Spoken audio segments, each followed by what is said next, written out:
শুনক, বিজেপি ৰাষ্ট্ৰীয় দল, নৰেন্দ্ৰ মোদীৰ নেতৃত্বত কেন্দ্ৰীয় চৰকাৰ, ডক্টৰ হিমন্ত বিশ্ব শৰ্মাৰ নেতৃত্বত অসম চৰকাৰ আৰু BTCত মিত্ৰতা চৰকাৰ।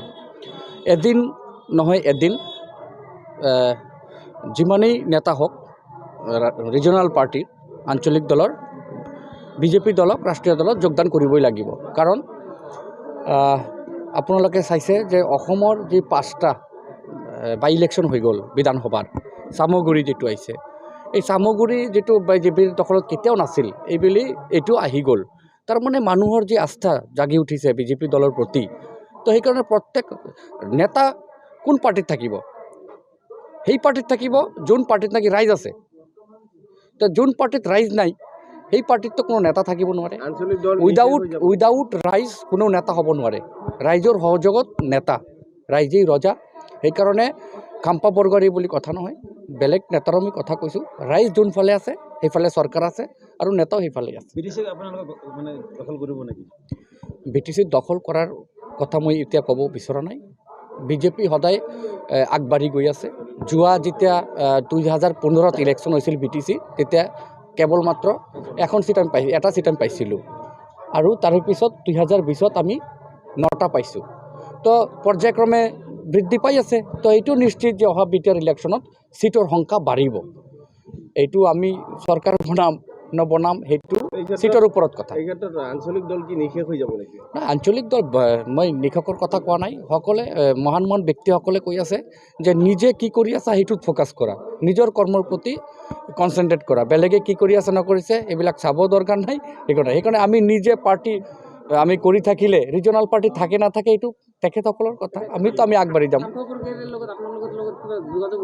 নহয়, সেইটো মই ক'ব বিচৰা নাই। মই ৰাষ্ট্ৰীয় দল, মই কৈ আছোঁ নহয়, এইটো ৰাষ্ট্ৰীয় দল। মই BTCৰ এগৰাকী EM হয়। তো খাম্পা বৰগয়াৰী যোগাযোগ কৰিলে হয়তো ডাঙৰ কোনোবা নেতাৰ লগত যোগাযোগ কৰিছে, আমাৰ লগত কিয় যোগাযোগ কৰিব? আমি সৰু সুৰা নেতা। অখিল গগৈৰ কিন্তু নামনি অসমত গুৰুত্ব বঢ়া দেখা গৈছে। শুনক, অখিল গগৈ আগৰ পৰাই তেওঁ আন্দোলনকাৰী মানুহ, আন্দোলন কৰি ভাল পায় আৰু আন্দোলনৰ লগতে তেওঁ জড়িত থাকে।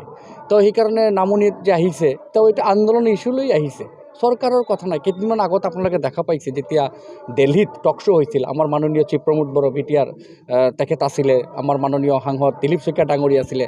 তেতিয়া তেখেতক ভালকৈ উত্তৰ দিছিল অখিল গগৈ ডাঙৰীয়াক যে আপুনি কেৱল চিঞৰ বাহৰি কৰিব পাৰে, আপুনি ৰাইজৰ কাৰণে কি কাম কৰিছে? গো মাংস ৰাজনীতি কৰা দেখা গৈছে। শুনক, এইবিলাকতো ক'বই না। এতিয়া গোটেই মানুহ আপোনাৰ ৰাষ্ট্ৰীয় দল BJPক যেনেকুৱা শ্ৰদ্ধা কৰিছে, তেওঁলোকে সেইটোৰ প্ৰতি জ্বলন হৈছে। সেইকাৰণে তেওঁলোকে কিবা ইছ্যু বনাই ৰাইজক কেনেকুৱা বিভ্ৰান্তি কৰিব পাৰে সেই চিন্তা চলাইছে। আৰু কিবা সুধিব লগা আছে যদি সোধক না। আপোনালোকে কি সোধে? শুনক, মই এটা কথাই ক'ব বিচাৰিছোঁ যে BJPৰ লগত UPPLৰ মিত্ৰতা চৰকাৰ চলি আছে আৰু অসম আমাৰ যিটো চৰকাৰ বিধানসভাত যিটো বিধায়নী হিচাপে BPFও আছে। সেইকাৰণে BJP কাৰো লগত শত্ৰুতা ৰাখিব নিবিচাৰে। BJP বিচাৰে সকলোৰ লগত মিত্ৰতা কৰি অসমখন আগবঢ়াই লৈ যাওয়া। সেইকাৰণে UPPLও বেয়া কোৱা নাই, BPFও বেয়া কোৱা নাই। আমি সকলোৱে শান্তি বিচাৰিছোঁ, ধুনীয়াকৈ শান্তি চলি আছে BTRত আৰু এই শান্তি আমি বজাই ৰাখিব বিচাৰিছোঁ। এইটো অহা দিনত ইলেকশ্যনৰ পাছতে গম পাব মিত্ৰতা হয় না নহয়। এতিয়া আগতে ইলেকশ্যনটো হওক, কোনে কিমান ছিট পায় দেখা যাব। BPF কিমান পায়, BJP কিমান পায়, UPPL কিমান পায়। বৃক্ষ তোমাৰ নাম কি ফলে পৰিচয়।